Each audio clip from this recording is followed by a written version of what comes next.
ова издание. САД и натаму лидер по бројот на заболени и починати од коронавирусот. Продолжува тестирањето на населението. Почна изборната кампања во ек на пандемија. Аналитичари сметаат, гласачите ќе бидат во помал број. Вирусот приземи 15.000 патнички авиони низ светот. Кои се новите предизвици на авионскиот сообраќај? Останете со нас. Ве поздравувам од Вашингтон. Јас сум Тошо Огњанов, а вие го гледате News Flash на Гласот на Америка на македонски јазик. Во Македонија денеска почнува изборната кампања. Како ќе изгледа таа во ек на пандемија, подоцна во емисијата. А сега одиме со главните вести на денот. Соединетите држави натаму се први во светот и според бројот на заразени кој досега изнесува 2,3 милиони и според бројот на починати, односно 121.228 смртни случаи како последица на пандемијата.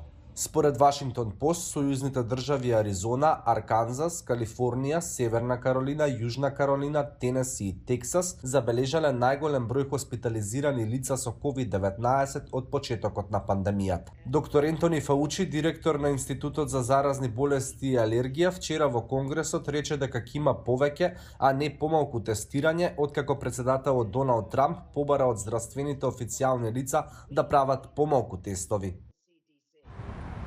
Дали стравот од коронавирусот ќе ги одврати македонските граѓани од тоа да излезат на гласање? Аналитичари сепак сметаат дека верните поддржувачи на партиите ќе се појават на избирачките места. За ова има повеќе Мики Трајковски. Под строги здравствени мерки, носење заштитни маски, социјална дистанца, ќе биде многу тешко да се организираат избори, велат аналитичари за Гласот на Америка. Предвремените парламентарни избори, закажани за 15 јули, ќе се одржат во услови на пандемија од коронавирусот. За Сефер Селими и Петар Арсовски, ова ќе биде голем тест за државата. Ова ќе биде дополнителен предизвик не само за државата и изборната комисија за организација, туку ќе биде предизвик и за самите граѓани во денот на гласање. Мислам дека и политичките партии, но и другите чинители ќе треба активно да се вклучуваат, првин да обезбедуваат безбедно гласање, процес на гласање, но и да ги поттикнуваат граѓаните да излегуваат на гласање. Во вакви услови на пандемија ќе биде доста комплицирано да се одржат парламентарните избори, особено затоа што треба да се водат строги протоколи, но многу е важно да се направи процесот на гласање безбеден за граѓаните, односно да не се случи нов суперспредер. Селими очекува излезноста овој пат да биде помала поради страф од пандемијата. Арсовски пак дека ќе има мало намалување, но и тоа нема да го загрозди легитимитетот на изборите. Имајте предвид дека во Македонија на минатите избори гласаа 1.100.000 и нешто илјади луѓе, така што овој пат јас очекувам некаде помеѓу 850 и 900.000 излезени гласачи. Причината што намалувањето не е толку големо е што сепак најголемиот дел од излезените гласачи во Македонија се содржат од така наречени јадрени поддржувачи на партиите, кои секако ќе излезат и ќе гласаат за својот избор, за својата партија.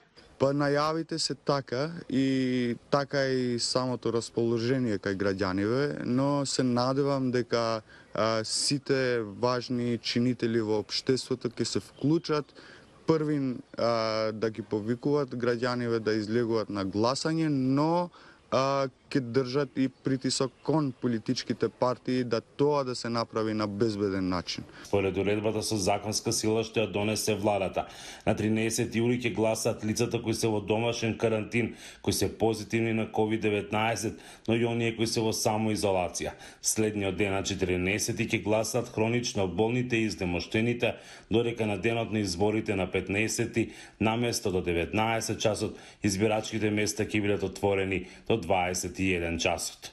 Од Охрид за Гласот на Америка, Мики Трајковски. Околу 15.000 патнички авиони останаа приземјени со појавата на пандемијата. Голем број авиокомпании најавуваат и драстични кратења во бројот на вработени. Што ќе значи ова за еднината на авиосообраќајот?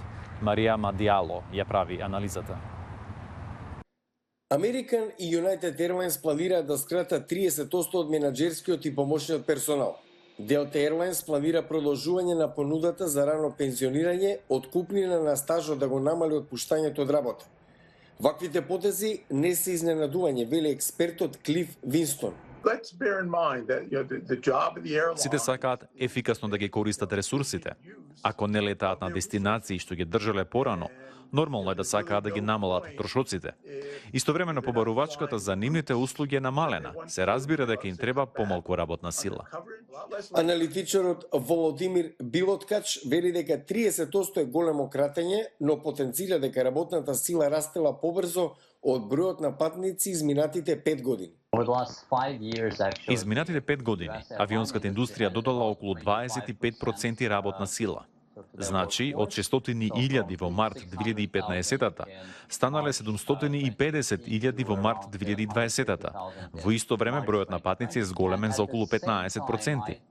Според федералната програма, American Airlines ќе добие 5,8 милиарди долари финансиска помош, вклучувајќи тука и грантови и заеми со ниска каматна стапка. United ќе добие околу 5, Delta 5,4, Southwest 3,3 милиарди долари.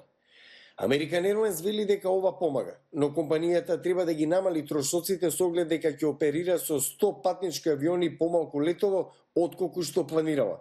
Тоа значи помала потреба од работни места во менеджментот и помошниот персонал. Во светски рамки, авиокомпаниите приземија околу 15.000 авиони. Некои наоѓаат други начини за заработка, како Ethiopian Airlines во Адис Абеба. Преуредувавме патнички авиони во карго. Веќе конвертиравме 20 авиони, затоа беа потребни 36 часа или помалку. Ethiopian Airlines регистрираше рекордни 550 милиони долари загуба меѓу јануари и април, но директорот вели дека е оптимист. Мислам дека летово ќе се опоравиме 50%. Зашто е лето? И на луѓето им е смачено од затворањето. Европа и Америка се отвораат. EasyJet од Лондон, нискобуџетска компанија, исто така прави кратења околу 1/3 од незините 15.000 вработени. Неколку други компании поднесоа барања за пријавување банкропство, меѓу кои South Africa Airlines, Virgin Australia и двете најголеми авиокомпании во Јужна Америка, Латам и Авианка. Сепак некои може да се вратат реорганизирани. Сега им треба време да ги средат финансиите. Освен во бизнисот, пандемијата внесе драстични промени и во личните животи на луѓето. Многумина мораат да останат да работат од дома, но воедно тоа им овозможи да осознаат работи за кои што претходно не биле свесни. Новинарката на Гласот на Америка, Керол Пирсон, ги кажува своите искуства. Where I grew up, there were hectares of woodland right in my backyard. It was only 5 Пораснав со двор во шума, на само 5 километри од седиштето на Гласот на Америка во Вашингтон, каде работам. Сега живеам во Рестон, Вирџинија, исто така меѓу прекрасни дрвја. Дома друштво ми прави оринџ, златната рибка на мојот внук. Плива до врвот која ќе види храна. Порано не знаев дека златната рибка може да прави трикови или дека може да живее до 10 години. Работењето од дома ме натера да научам да користам нов софтвер. Но близу сум до шумата каде шетам со Мини, нашето куче. Откако почнав да работам надвор од канцеларија, дознав дека многу хектари шуми се срамнети со земја и наместо нив се направени комерцијални градини, што ги истуркале автохтоните растенија. Тие се штетни, а некои и смртоносни за животните и инсектите во овој дел од светот. What I've been sharing with you is so far removed from the devastation caused by the coronavirus. Ово уништување нема врска со коронавирусот. Уништувањето што го носи вирусот не ми дава мир. Затоа читам и пишувам секој ден. Ме смирува единствено кога сум на отворено. Ми дава надеж. Надеж за лек, за вакцина. Се надевам дека ќе можеме да ставиме крај на оваа пандемија и да научиме нешто од тоа. За да можеме да продолжиме заедно, да се лекуваме едни со други и овој прекрасен свет каде што живееме.